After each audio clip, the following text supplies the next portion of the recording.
2021 එලෝ කරන ඔයාලට කරන පළවෙනි ඔන්ලයින් ක්ලාස් එක මේක. ඇත්තටම YouTube එකේ අපි වීඩියෝස් කිහිපයක් ආලෝකය සම්බන්ධව ඔයාලට දැම්මා. ඒ ටික බැලුවේ නැත්නම් බලලා අඩුපාඩු හදාගන්න. ඒ ටික පාඩම් කොටස් ටික කරන්න, ටියුට් එක ඉවර කරන්න. අපි පන්ති පටන් ගත්තාම ඒ ටියුට් ඒව කරනවා. හැබැයි ටිකක් කෙටියෙන්. ඒ නිසා බලපු නැති හැම කෙනෙක් මේ ටික බලලා ආලෝකය අඩුපාඩු හදාගන්න. ඒක අපි බලමු පන්ති පටන් ගත්තාම කතා කරලා කොහොමද ඔයාලා කරේ කියලා. ඒත් එක්කම දැන් මේ ඔන්ලයින් ක්ලාස් එක අපි දිගටම කරගෙන යනවා. අපි සමහරට සතියක් දෙකක් වෙන්නත් පුළුවන්. සමහරට මාසයක් දෙකක් වෙන්නත් පුළුවන්. ඉතින් ඒක තීරණය වෙන්නේ මේ රටේ ඇති වෙන තත්ත්වෙත් එක්ක. ඉතින් කොහොමුණත් අපිට මේ තාක්ෂණය පාවිච්චි කරන්න පුළුවන්කම තියෙද්දි පාවිච්චි නොකර ඉන්න හේතුවක් නැහැ. ඒ හින්දා අනිවාර්යයෙන්ම අපි පාඩම පිළිවෙලට කරගෙන යමු. ඇත්තටම තියරි ක්ලාස් වලදී අපි මේ වෙද්දි ඩොප්ලර් ආචරණය තමයි කතා කරමින් හිටියේ. ඉතින් ඩොප්ලර් ආචරණය කරන කේ කොටසෙන් අපි මේ ඔන්ලයින් ක්ලාස් එක ආරම්භ කරන්න නැතුව මම තරංගවල තවත් කොටසකින් ආරම්භ කරන්නේ. ඒක තමයි මේ අද භූකම්පන සම්බන්ධව. ඒක මම කියලා දෙන්නම්. එතකොට ඒක කරන්න එක හේතුවක් තමයි මැද කොටසකින් පටන් ගන්නවට වඩා මේක අලුත් දෙයක් නිසා ඔයාලට මේකෙන් පටන් ගන්න එක ලේසි අලුත් කොටසකින්. ඒත් එක විශේෂයෙන් අපේ පන්ති වල දැනට සහභාගී නොවුණු ගොඩක් අය සම්බන්ධලා ඉන්නවා මේ වැඩපිළිවෙලත් එක්ක. ඉතින් ඒ අයටත් මුලින් ඉඳන් පටන් ගන්න එකේ ලොකු වාසියක් තියෙනවා. විශේෂයෙන්ම තියරි ක්ලාස් වලට කවදාවත් අපි සහභාගී වෙන්න වෙන්නේ නැති විශේෂයෙන් අපි පන්ති නොකරන පළාත්වල, ඒ කියන්නේ මාතර, ගාල්ල වගේ පැතිව, කළුතර, රත්නපුරේ වගේ පැතිවලත් ගොඩක් අය සම්බන්ධ වෙලා තිනවා. නොගේගොඩ, ගම්පහත් යම් ප්‍රමාණයක් සිසුන් මේකට සම්බන්ධලා ඉන්නවා. ඉතින් ඒකත් එක්ක ඒ අයටත් උදව්වක් වෙනවා මේක මුලින් ඉඳලා අලුත් කොටසක් පටන් ගන්න එක. ඒ නිසා මම තරංගවල මැද කොටසක පොඩි කොටසක් අද මම ඉවර කරනවා. හැබැයි මේ පණිවිඩය හැමෝටම දෙන්න. දැන් අද අපේ ක්ලාස් එක ඔයාලගේ මේ 2021 පන්ති පැවැත්වුණාට පස්සේ ඊළඟට ක්ලාස් එක තියෙන්නේ මේ සිකුරාදා 22 වෙනි සිකුරාදා දවල් තියෙන්නේ සාමාන්‍යයෙන් 12ට වගේ. කොහොමත් ඔයාලගේ ස්ථිර වෙලා වෙන්නේ අඟහරුවාද තමයි මම ෂෙඩියුල් කරලා තියෙන්නේ. ඒතර අඟහරුවාද උදේ ඊළඟ සතියේ ක්ලාස් එක තියෙනවා. ඊට කලින් අපි දැන් අද මම පන්තියේ මේ පැය 4ක් 5ක්ම කරන්නේ නැති නිසා මේ සිකුරාදා 12 වගේ අපි ටයිම් එකක් තියාගමු. එතකොට දැනට මේක ලයිව් එක යන්නේ නැති නිසා ඔයාලට පුළුවන් යම්කිසි කාලයක් මම වැඩිපුර දෙන්නම්. ඒ කාලය තුල මේ වීඩියෝ එක බලලා ඉවර කරන්න. ලබන සතියේ ක්ලාස් එකේ ඉඳලා අනිවාර්යයෙන්ම ලයිව් යන්නේ. ඇත්තටම ලයිව් කරලා මම ඒ වෙලාවේ පාඩම කරන්නේ නැහැ. ඔයාලට වීඩියෝ එක ලයිව් ප්ලේ වෙන එකක් වගේ දෙන්නේ. ඉතින් එතකොට බලන්න. එතකොට මම මේ කියන්නේ පස්සේ කරනවට වඩා ඒ වෙලාවෙන් පන්තියේදී වගේ වැඩ ඉවර කරගන්න. එතකොට ඒ දේවල් එක්ක මේ සතියේ ටියුට් එක ඉවර කරගන්න. එතකොට සති කිහිපයක් යද්දී අපිට පාඩමේ දෝලනාතරංග කොටස සම්පූර්ණයෙන්ම වගේ ඉවර කරගන්න පුළුවන්. එතකොට පන්ති සුපුරුදු පන්ති අපි පන්ති පැවැත්වුණාන් පස්සේ තීරණේ අපිට ඒ අඩුපාඩු ටික හදාගන්න විතරයි. ඒක හරි ලේසි වැඩක්. ඉතින් මේ ලැබිච්ච අමතර කාලය අර්ථවත් විදිහට පාවිච්චි කරන්න පුළුවන් ඉන්නේ මේ විදිහට අපි වීඩියෝ ක්ලාස් එකකින් හරි හම්බෙන එක. ඒ නිසා පරණ ටියුට් කර ඉන්නේ අතරේ පරණ ටියුට්ත් ඉවර කරගන්න. ඒත් එක්කම පරණ ටියුට්ම දැන් මාස දෙකක් විතර කරලා ඉතින් තවත් කරන්න එපා වෙනවනේ. අන්න ඒ නිසා තමයි මේ අලුත් දෙයක් වලට උගන්වන්න බලාපොරොත්තු වෙන්නේ මේ වීඩියෝ එක කරන්නේ. එහෙනම් මාතෘකාව ලියා ගන්න. භූකම්පන. නැත්නම් භූමිකම්පා කියලාත් අපි කියනවනේ.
දැන් අහගන්න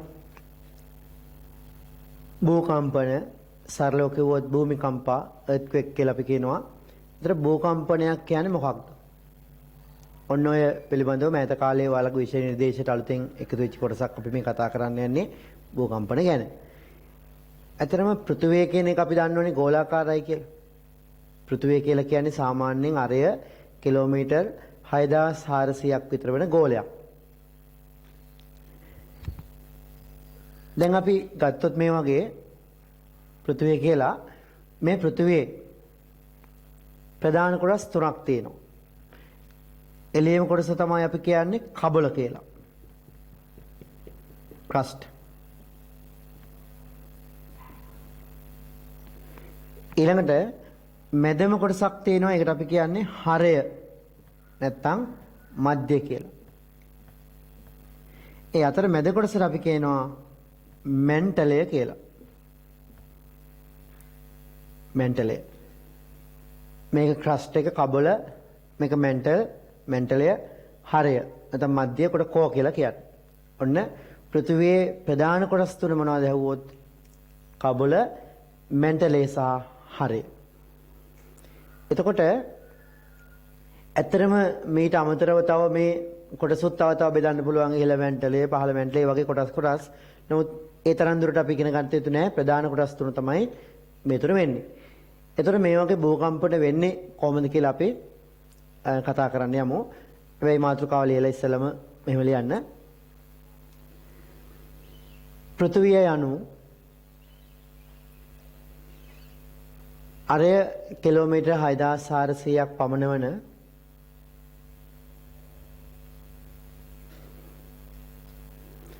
ගෝලයක් ලෙස සැලකිය හැකිය. අරය කිලෝමීටර් 6400ක් පමණ වන අරය කිලෝමීටර් 6400ක් පමණ වන ගෝලයක් ලෙස සැලකිය හැකිය.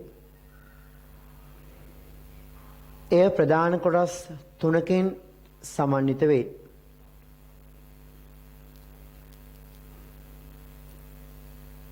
එක දාලා ලියන්න කබල, දෙක දාලා ලියන්න මෙන්ටලය, තුන දාලා ලියන්න මධ්‍ය නැත්නම් හරය. රූපය තන ගන්න.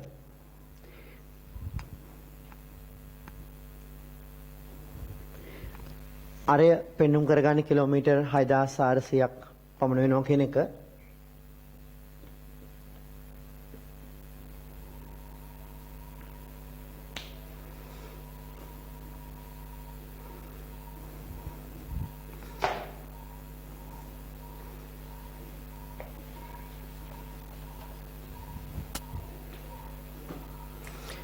මම පෘථිවියෙන් කොටසක් මේ වගේ ගන්නම්.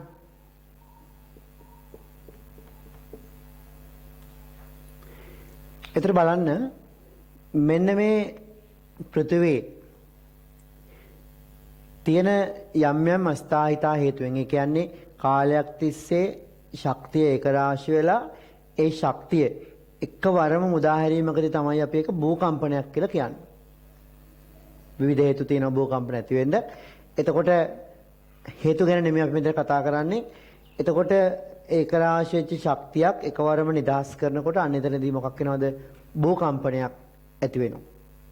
ඇත්තටම පෘථිවිය නිර්මාණය වෙච්ච දවසේ ඉඳලම භූකම්පන සිද්ධ වෙනවා. නිරන්තරයෙන් වෙනවා. දැන් අපි මේ කතා කරන මොහොතේ වුණත් භූකම්පන සිද්ධ වෙනවා පෘථිවිය තුළ. හැබැයි අපිට දැනෙන්නේ නැද්ද? භූකම්පන වල තියෙන ප්‍රධානම ලක්ෂණයක් තියෙනවා.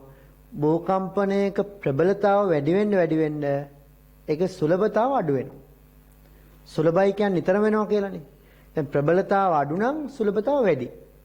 ඒ කියන්නේ අපිට දැනෙන්නවත් නැති ප්‍රබලතාව අඩු භූකම්පන දවසකට 100,000 ගණක් වෙනවා. සුලභයි.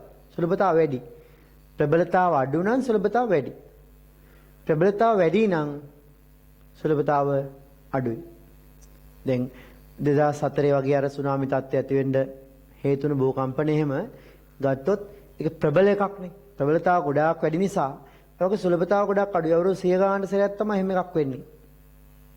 ඒ වගේ ප්‍රබලතාව ගොඩක් වැඩි එකක් වෙනකොට සුලභතාව අඩු වෙනවා. ප්‍රබලතාව අඩු නම් සුලභතාව වැඩි වෙනවා. ඕක තමයි මූලික දේ.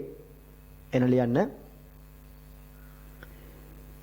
පෘථිවියේ පවතින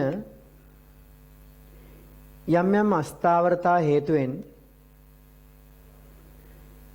නිරන්තර භූකම්පන සිදුවේ.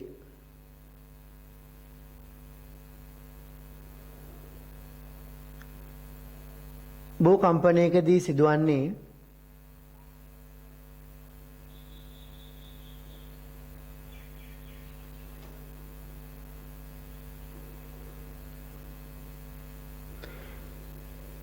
ඒකරාශී වූ ශක්ති ප්‍රමාණයක්, ඒකරාශී වූ ශක්තියක් එක්වරම නිදහස් වීමයි.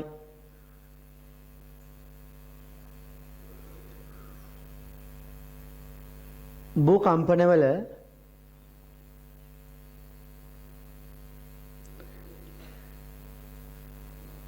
මූලිකම ලක්ෂණයක් වන්නේ ප්‍රබලතාව වැඩිවීමේදී සුලභතාව අඩුවීමයි.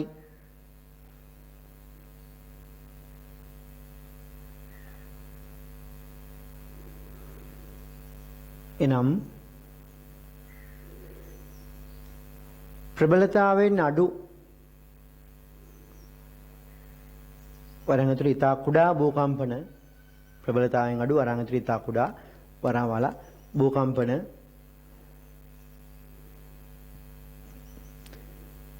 ඉතා විශාල, ඒ කියන්නේ ඉතා සුලභව, ඒ කියන්නේ වැඩි වශයෙන් සිදුවද ඉතා ප්‍රබල භූකම්පනයක් ඇතිවන්නේ කලාතුරකිනි.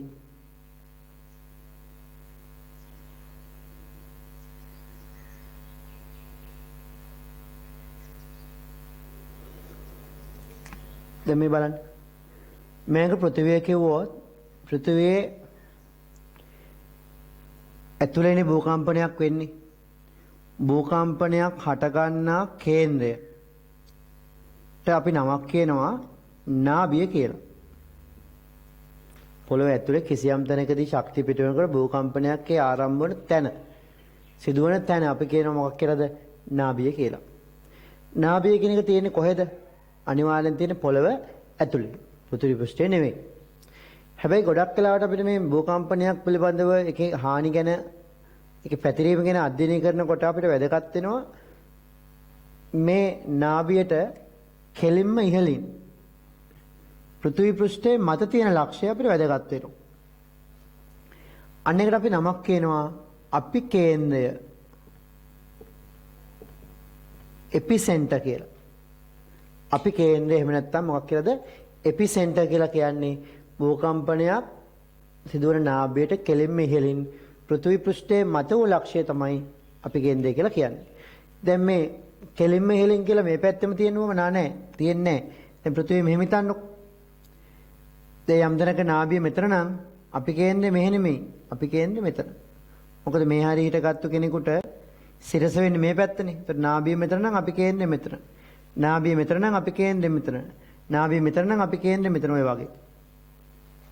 එන ලියන්න. භූකම්පනයක් හටගන්නා කේන්ද්‍රය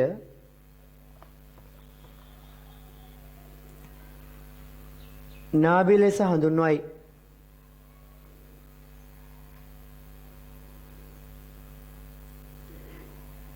නාභියට කෙලින්ම ඉහළින්,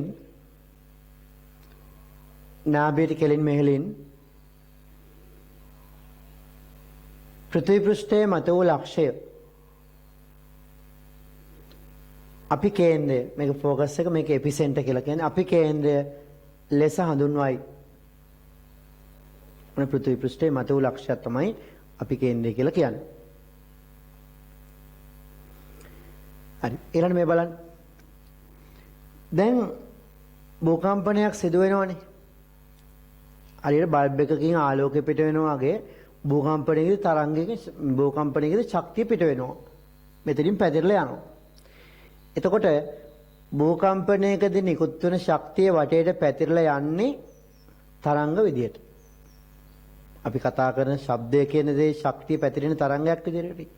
ඒ වගේ තමයි භූකම්පනයකදී පිටවන ශක්තියත් පැතිරෙන්නේ මොන විදිහටද? තරංග විදියට. අන්නේ තරංග වලට තමයි අපි කියන්නේ භූකම්පන තරංග. සෙයිස්මික් වේව් කියලාත් අපි කියනවා.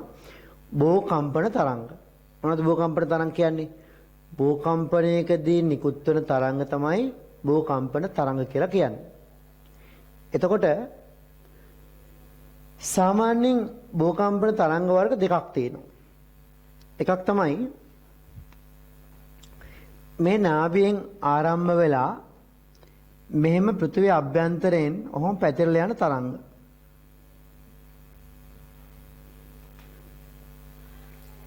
ඊළඟට අනිත් දේ තමයි මෙන්න මේ අපි කේන්ද්‍රය කරගෙන පෘෂ්ඨයේ දිගේ පැතිරෙන තරංග. දැන් නිකන් හිතන්නකෝ මෙහෙම ස්විමින් pool එකක වතුර ඇතුලේ මොකක් හරි කම්පණය කරනවා කියලා හිතන්න වතුර ඇතුලේ. ඒ වතුර ඇතුලේ යමක් කම්පණය කරද්දී ඒ කම්පන ශක්තිය වතුර ඇතුලේනොත් සංක්‍රමණය වෙනවා එළියට. ඒවා අභ්‍යන්තරේ ඒවා. හැබැයි වතුරයට මොකක් හරි දඟලද්දී අපි ජල පෘෂ්ඨයේ දිහා බලන් හිටියොත් පෘෂ්ඨයත් කැළතිලා වම රැලි වගේ යනවනේ වටේට. අන්න ඒවා ජල පෘෂ්ඨය යන තරංගනේ. අන්න ඒ වගේ තමයි පෘෂ්ඨික තරංග පැතිරෙන්නේ වටේට. එහෙනම් ඔන්න භූකම්පනයකදී නිකුත් වෙන තරංග වර්ග දෙකයි. එකක් පෘථිවි අභ්‍යන්තරයෙන් පිටවන ගමන් ගන්නා තරංග, අනිත් එක තමයි පෘථිවි පෘෂ්ඨයේ දිගේ ගමන් ගන්නා තරංග. එන ලියන්න භූකම්පනයකදී පිටවන ශක්තිය පැතිරී යන්නේ තරංග ආකාරයට තරංග ලෙස.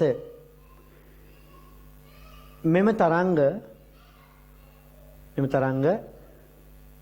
භූකම්පන තරංග ලෙස හඳුන්වයි.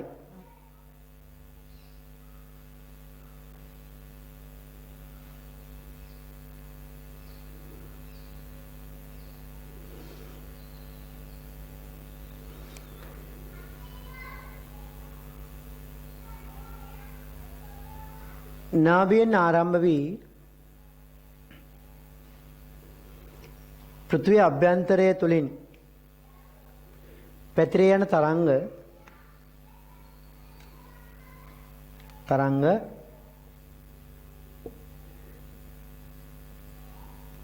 දේහ තරංග ලෙසද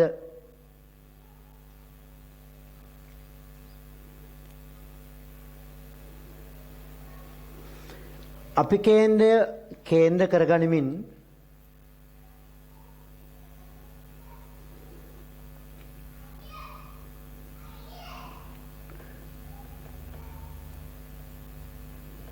පෘථිවි පෘෂ්ඨය දිගේ පැතිර යන තරංග පෘෂ්ඨික තරංග ලෙසද හඳුන්වයි.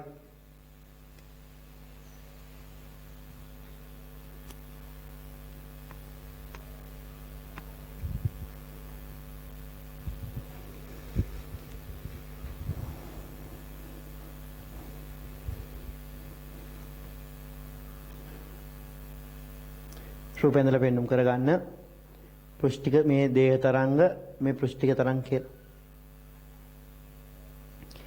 මේ යන්නේ අතපැටි මෙහෙම විහිදෙනේව පෙන්වන්නේ දේහ තරංග, උඩින් පැතිරෙන්නේ පෘෂ්ඨික තරංග. රූපෙන්දල දෙක නම් කරගන්න.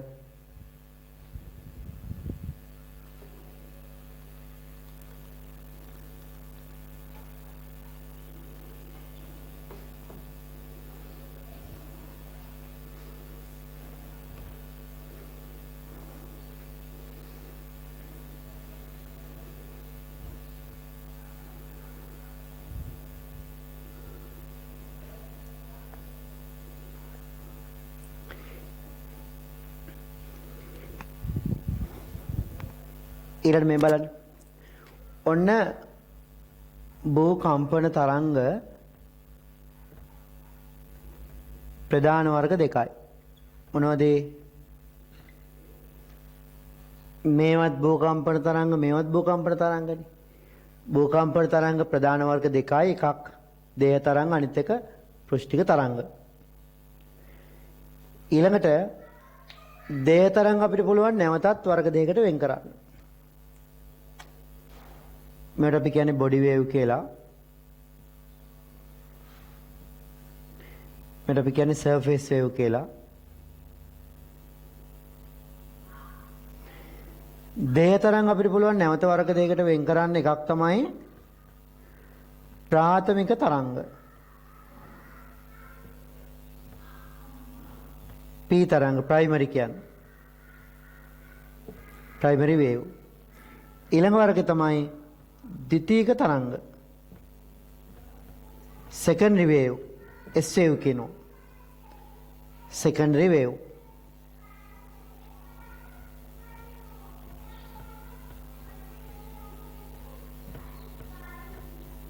secondary wave.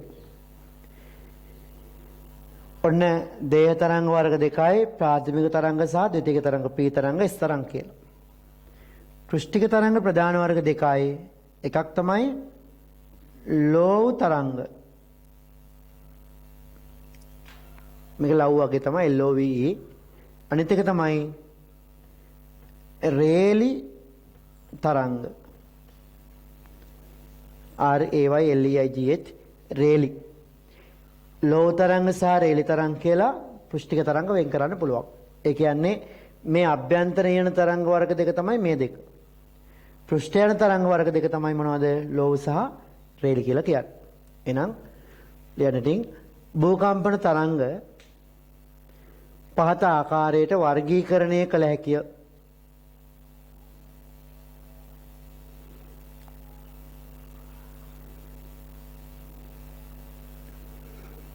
දේහ තරංග, පෘෂ්ඨික තරංග.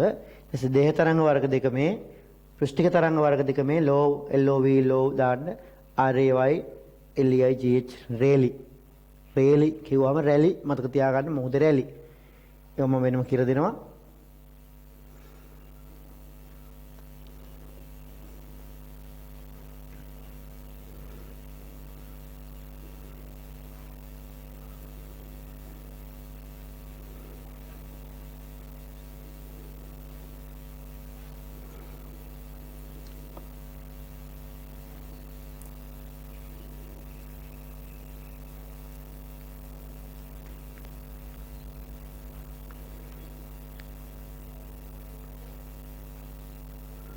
ඊළඟට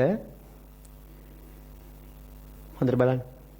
ඔන්න මේ එක එක තරංගවල ගුණ පිළිබඳව මම මෙතනදී වීඩියෝ එකකුත් ඔන්න ඔයාලට දකින්න පුළුවන් පෙන්නනවා.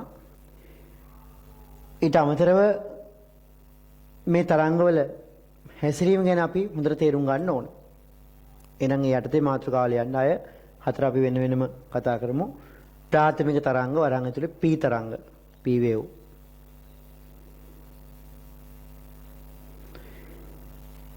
දැන් අහගන්න සාමාන්‍යයෙන් මේ තරංග වලින් කොහොමත් මේ පෘෂ්ඨික තරංග පෘෂ්ඨය යනවට වඩා මේ අභ්‍යන්තර යන තරංග වල වේගය වැඩි. surface wave වලට වඩා මේ body wave වල කොහොමත් වේගය වැඩි. එන වේගය වැඩි තරංග වර්ගය තමයි අභ්‍යන්තර තරංග, දේහ තරංග. ඒ දෙකනොත් වැඩි වේගය තියෙන්නේ කාටද? P තරංග වලට. හරි. එතකොට එහෙනම් භූකම්පන තරංග සියල්ලම ගත වේගය වැඩිම තරංග වර්ගය තමයි මේක. ඊට වඩා අඩුයි මෙහා, ඊට වඩා අර අඩුයි. එන ලියන්න මෙහෙම. වැඩිම වේගයකින් ගමන් ගන්නා දේහ තරංග වර්ගයකි. මම P තරංගයන් කියන්නේ දේහ තරංග වර්ගයකි.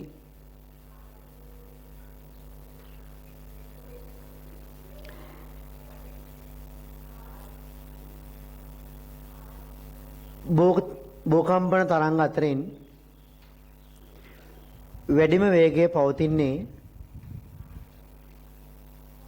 P තරංග වලට.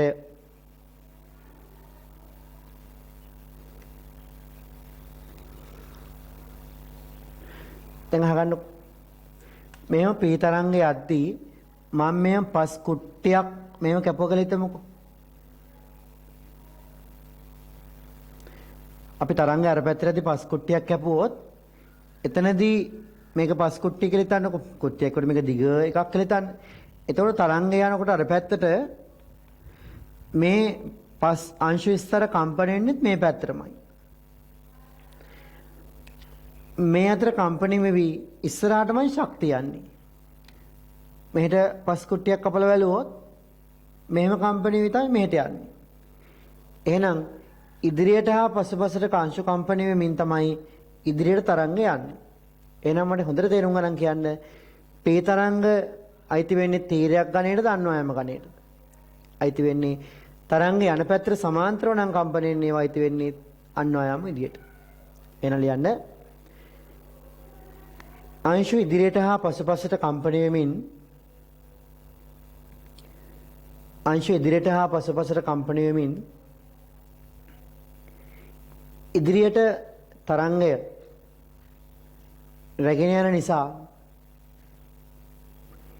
ඉදිරියට තරංග රැගෙන යන නිසා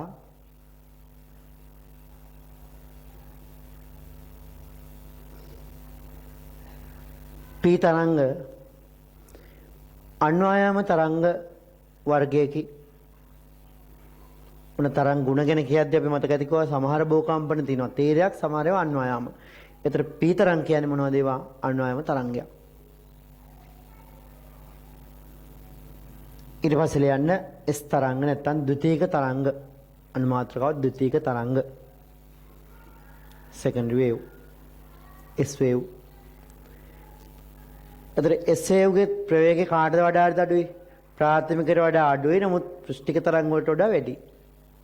එන ලියන්න P තරංග වලට වඩා වේගය අඩු.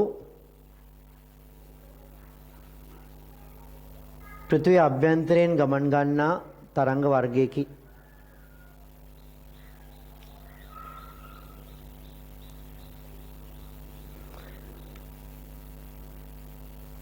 එනම අහගන්න. ඒතර මෙහෙම S තරංගයක් යනවා නම් අංශු කම්පණය කොහොමද? තරංගේ මේ පැත්තට ගියාට අංශු කම්පණය එක්ක මේ අතට එක්ක මේ අතට. තරංගේ ශක්තිය මෙහෙට යද්දී එක්ක අංශු කම්පණයනේ මේ අතට. එක්ක මේ පැත්තට. පැත්තෙන් පැත්තට හරි ඉහළ පහළ හරි කම්පණයලා ඊට ලම්බක පැත්තට තමයි තරංග යන්නේ.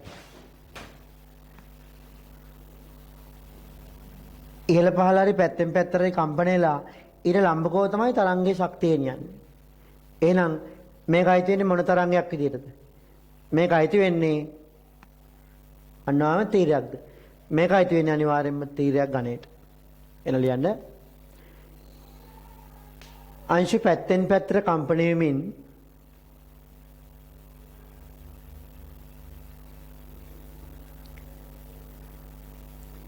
ඉදිරියට තරංගය රැගෙන යන නිසා S තරංග තීරයක් තරංග වේ. S තරංග තීරයක් තරංග වේ.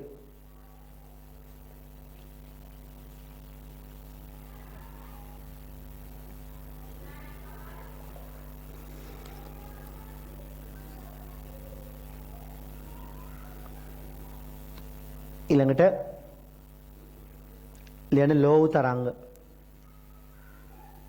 ලෝව තරංග. දැන් ලෝව තරංගයක් කියන්නේ මෙහෙනේ. මම මේක මෙහෙම පතුරක් වගේ අඳින්නම්. ඔහොම යන එකක්.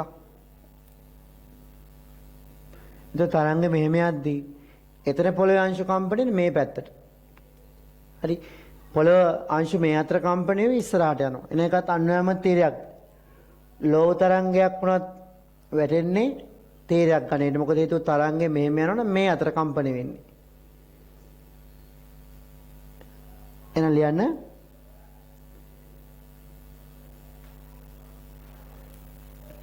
අංශු තිරස්ස දෙපසට කම්පණය වෙමින්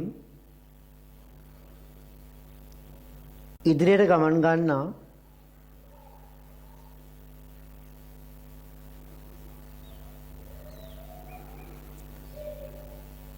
තීරයක් තරංගයකි.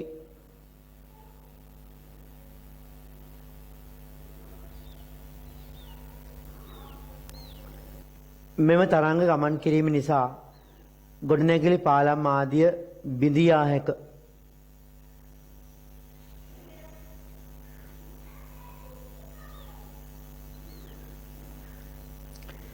ඊට පස්සේ ලියන්න රේලි තරංග. ලෝ කියවම අර ගැරන්ඩියක් යනවා වගේ මතක් කරගන්න ලෝ කියන්නේ. ඒක තීරයක් රේලි. රේලි කියන එක මෙහෙමයි. රේලි තරංගයක් මොන වගේද කියලා විභාගය ඇහුවත් අපි කියන්නේ රේල කිව්වොත් රැලිනේ මතක තියාගන්න කිව්වේ මං. මුහුදේ රැළ ඇති වෙන ආකාරයට පෙරලි යන තරංග වර්ගයක් තමයි රේලි තරංග කියන්නේ. ඇත්තරම පෘථිවි පෘෂ්ඨයේ තියෙන ගොඩනැගිලි ගහකොළ වගේ දේවල් ලොකු හානියක් වෙන ගස් පෙරලෙන්න, ගොඩනැගිලි පෙරලෙන්න, පාලම් කඩා වැටෙන්න වගේ ලොකු හේතුවක් වෙනවා මේ රේලි තරංග. කොහොමත් මේ අභ්‍යන්තරයෙන් එන තරංග වලට වඩා පෘෂ්ඨික තරංග තමයි පෘථිවි පෘෂ්ඨයේ තියෙන දේවල් විනාශ කරන්නේ. ඒක රේලි තරංගයක් කියන්නේ තීරයක් දන්නවා යාමද? එහෙනම් හොඳට මතක තියාගන්න. ඒ රේලි තරංග වලට තීරයක් ගුණක් තියෙනවා, අන්වයම් ගුණක් තියෙනවා. අපිට කෙලින්ම රේලි තරංග තීරයක්මයි කියලා දාන්නත් බෑ. අන්වයමයිම කියලා දාන්නත් බෑ. මොහොත රැල්ල කියත් කඩා හැලෙනවනේ. සානින් ජල තරංගයක් කියන්නේ තීරයක් කියලා අපි ගත්තට රැල්ල කඩාන් හැලෙනකොට අපිට එහෙම කියන්න බෑනේ. අන්න ඒ වගේ ස්තර පෙරලි තිබුණ තරංග වර්ගයක් තමයි රේලි කියන්නේ. එයාට තීරයක් ගුණක් තියෙනවා, අන්වයම් ගුණක් තියෙනවා. එන ලියන්න රේලි තරංග කියලා ලියලා හතරවෙනි වර්ගය ඔන්න. මොහොතේ රළ ඇතිවන ආකාරයට පෙරළෙමින් ඇතිවන තරංග වර්ගයකි.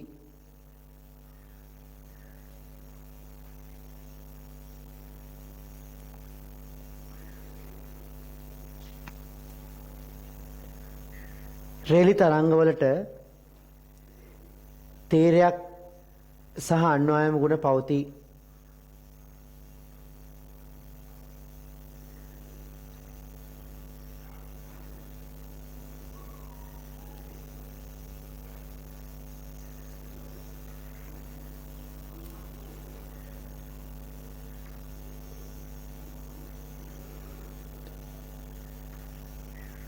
ගොඩනැගිලි ගහකොළ පාලම් ආදියට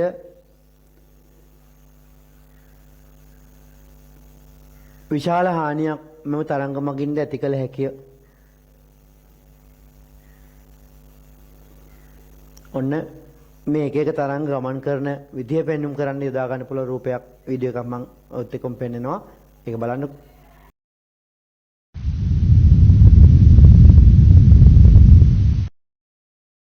The motion we feel on the surface of the earth during an earthquake comes from energy released deep within the earth. This energy is transmitted to the surface by earthquake waves. The study of earthquakes and earthquake waves is called seismology. Earthquakes occur when rocks deep underground suddenly break under pressure or slip along a fault. The point of release is known as the focus of the earthquake. The energy released by the earthquake radiates from the focus as body waves. There are two types of body waves.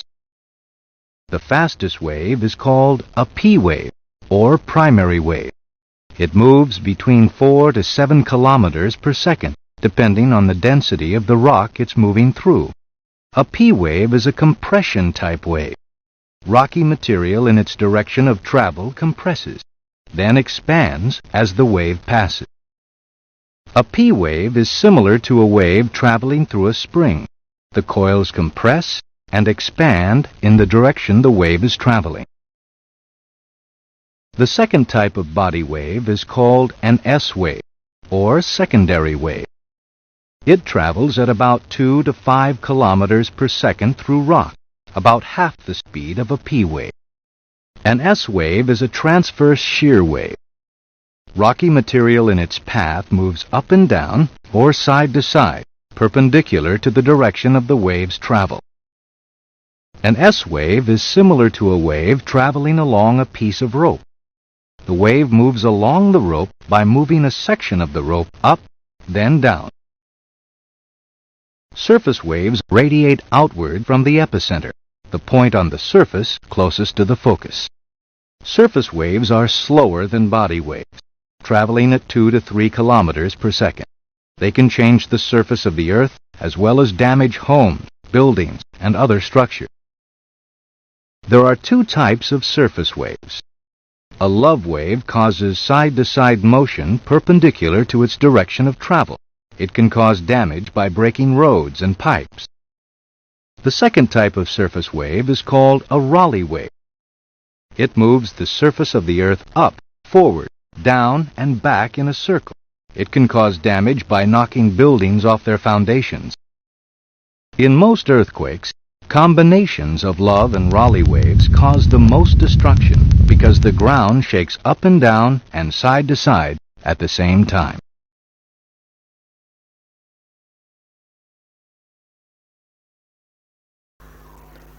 ඔන්න තරංග ඇතිවන ආකාරය පිළිබඳ යම් අවබෝධයක් ඔයාලට තව හොඳට ලැබෙන්නේ නැති. එනම් බලමු.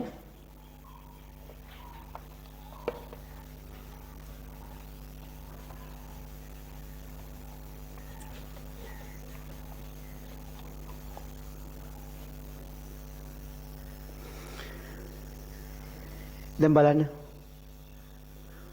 භූකම්පනයක් සිදු වුණාමනේ හානියක් වෙන්නේ. එතකොට භූකම්පනයක් සිදු වුණාම භූකම්පණයෙන් වෙන හානිය පිළිබඳව භූකම්පනය පිළිබඳව යම් අධ්‍යයනයක් කරද්දී බලන්න ඕන වැදගත්ම කරුණු දෙකක් තියෙනවා. මොකක්ද එකක් තමයි භූකම්පනයේ සිදු වුණේ කොතනද? ඒ කියන්නේ නාභිය කොතනද කියන දේ හොයාගන්න පුළුවන් වෙනවා. ඒ වගේම ඒක කොච්චර ප්‍රබල එකක්ද කියලා දැනගන්නත් ඉපේ. ඔන්න ඔය මිනුම් දෙක තමයි ප්‍රධාන වෙන්නේ. කොතනද භූකම්පනයේ උනේ? කොච්චර ප්‍රබල භූකම්පනයක්ද සිද්ධ වුනේ? ඔන්න ඔය වගේ දේවල් හොයන්න පාවිච්චි කරන ක්‍රම තමයි මම මේ අද දවසේ මේ කොටසේ කියන්න යන්නේ. දැන් අහගන්න.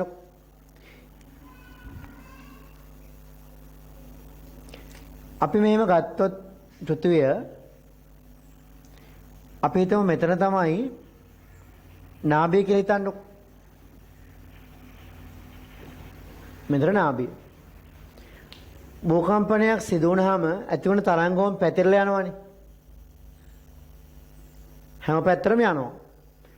ස්පීකර් එකෙන් නිකුත් වෙන ශබ්දය හැම පැත්තටම යනවා වගේ, බල්බ් එකකින් එන එළිය හැම පැත්තටම යනවා වගේ මේ නාභියෙන් නිකුත් වෙන පෘථිවි අභ්‍යන්තරේ යන තරංග, දේහ තරංග මොකද වෙන්නේ? පැතිරලා යනවා වටේට. අපි හිතමු ඔය භූකම්පන පිළිබඳව සිදු වුණ දේ පිළිබඳව අධ්‍යයනය කරන්න භූකම්පන නිරීක්ෂණ මධ්‍යස්ථානයක් තියෙනවා කියලා හිතමු මෙතන. භූකම්පන නිරීක්ෂණ මධ්‍යස්ථානයක්. ඔන්න භූකම්පන මධ්‍යස්ථානයක් කියව නෙමෙයි. භූකම්පන මධ්‍යස්ථානයක් කිව්වොත් නිකන් භූකම්පන හදන්න තියෙන තැනක් වගේනේ. භූකම්පන අපි හදනේව නෙමෙයිනේ. භූකම්පනයක් වගේ දෙයක් වුණාම නිරීක්ෂණය කරන්න පිහිටපු ස්ථාන තමයි භූකම්පන නිරීක්ෂණ මධ්‍යස්ථාන කියලා කියන්නේ. මේ වගේව මේ අවට හැමතැනම ගොඩක් තැන්වල ස්ථාපනය කරලා තියෙනවා. ලංකාවටත් අදාළයි. ඒතර බලන්න ඔහම ස්ථාපනය කරලා තියෙන භූකම්පනයක් අපි හිතමුකෝ කොහේරි තැනක දැන් ලංකාවේ හැරි තියෙනවා කියලා. කිසියම් තැනක. එතකොට මෙතන භූකම්පනයේ සිද්ධ වෙලා මෙතන තමයි භූකම්පනය වෙන්නේ. මෙතෙන්ට වගේම හැම පැත්තටම තරංග යනවනේ. එතකොට මෙතනින් නිකුත් වෙලා නිරීක්ෂණ මධ්‍යස්ථානයට යන තරංගයක් හිතමුකෝ. x දුරයි කියමු මේක. නාභිය තියෙන්නේ නිරීක්ෂණ මධ්‍යස්ථානට x දුරින් කියලා හිතමු. එතන බලන්න භූකම්පනය වුණාම මේ තරංග හැම පැත්තටම ගියාට මෙතනින් නිකුත් වෙච්ච තරංග අර පැත්තට යන එකයි අපි හිතන්නේ. හරියට පුද්ගලයෙක් මෙතනින් ගමන් අරඹලා x දුරක් ගමන් කරලා ගමනාන්තරේ යනවා වගේ මෙතනින් එන තරංග හැම එකක්ම x දුරක් ගෙවාගෙන නිරීක්ෂණ මධ්‍යස්ථානටත් එනවා. අඩු වැඩි වශයෙන්. එතන බලන්න මෙතනදී පෘථිවි අභ්‍යන්තරයෙන් එන තරංග දෙකයිනේ. මොනවද? එකක් p තරංග අනික s තරංග. වේගය වැඩි කෙනා p තරංග. එයාගේ වේගය vp කියමු. අනිත් කෙනා ටිකක් ඊට වඩා ස්ලෝ vs කියමු. එකතැනින්ම පටන් අරගෙන දෙන්නෙක් යනවා අතෙන්ට x දුරක්. දෙන්නම x දුරක් ගමන් කළා තමයි අතෙන්ට යන්න ඕන. හැබැයි p තරංගයේ වේගෙන් යනවා s තරංගේ හැමින් යනවා. එනමඩ කියන්නේ එකටම පටන් ගත්තට ගමනාන්තයටම යන්නේ එක වෙලාවේද? පැහැදිලිවම නැහැ. හිතට දෙන්නෙක් එකටම පටන් අරන් එක්කෙනේ වේගෙන් දුවනවා අනිත් එක්කනේ හිමින් දුවනවා.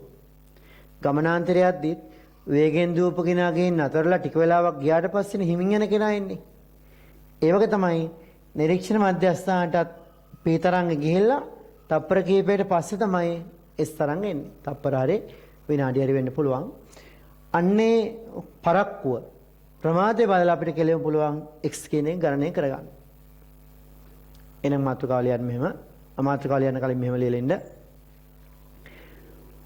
සිදු භූකම්පනයක් පිළිබඳව අධ්‍යයනය කිරීමේදී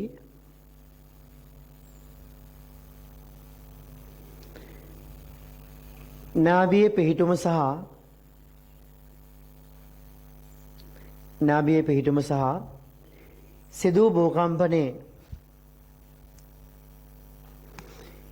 සිදු භූකම්පනයේ ප්‍රබලතාව සොයාගත යුතුය.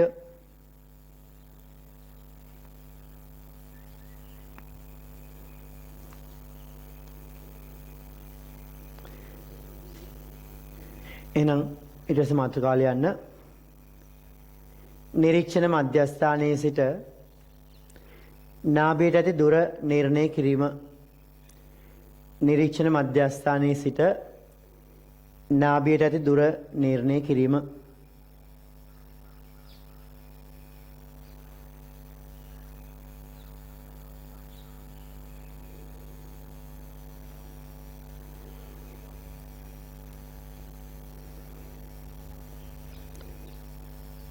ලියන්න මෙහෙම.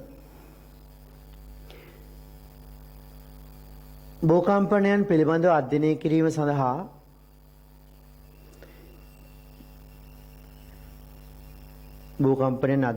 සඳහා පිහිටුවා ඇති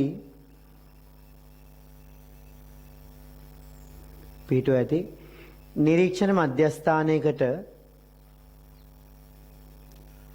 මධ්‍යස්ථානයකට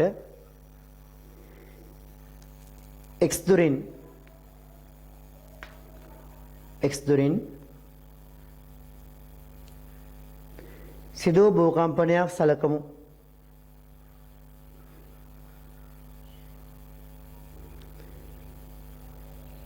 එහිදී නිකුත් වූ P සහ S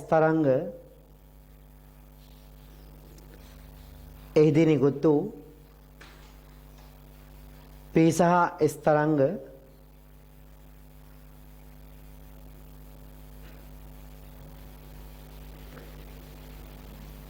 x දුරක් ගමන් කර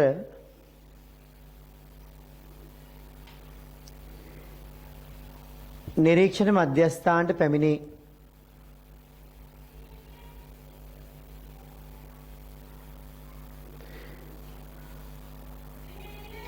තරංග දෙක එකම මොහොතේ නිකුත්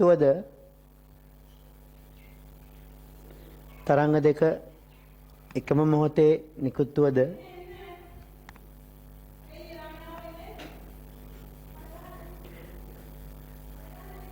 ඒවායේ ප්‍රවේග වෙනස් බැවින්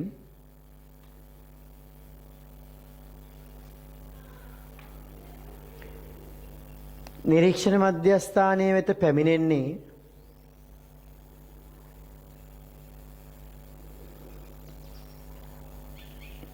එකම මොහොතේදී නොවේ.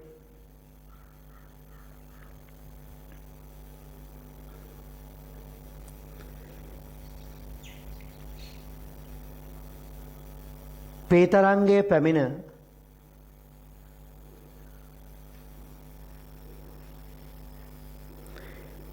ඩේටා T කාලයකට